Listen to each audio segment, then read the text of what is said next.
I think theatre is about finding poetic solutions. When you come to a theatre and you know Romeo and Juliet in advance, you know the story, you've been told the story so many times, you want to see in a specific production, in a specific translation by Charles Gounod, how the things you know will materialize on stage, how that specific production has found new ways of telling a story that you know, a story that you thought you knew.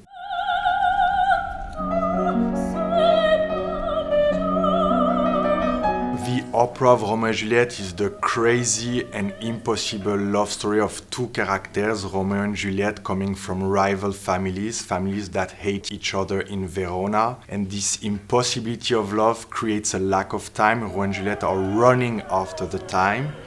They are desperate for their love and they are running towards their death. And it's this running towards the death that makes them feel alive.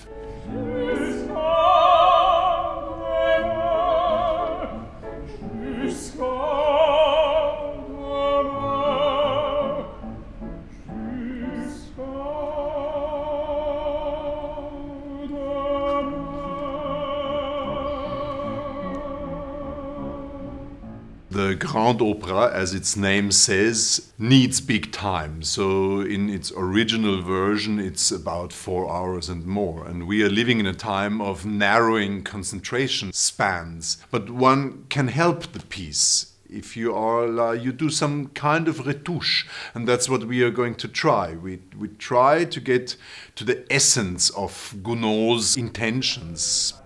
The pieces of Shakespeare, they work like the pieces of Mozart. You can cut them, you can transform them, you can rearrange them, and they always work.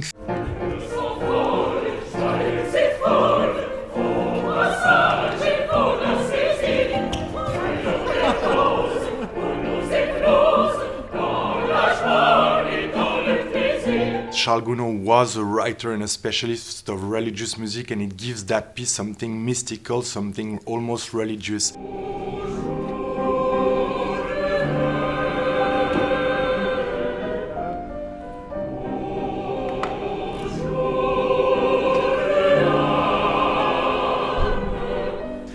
As a director, then my idea is to stress not only the story of Romeo and Juliet, but to give much more space to the secondary character, to the chorus, and to try to read the story also from their eyes. And then the plot becomes also more complex and more interesting.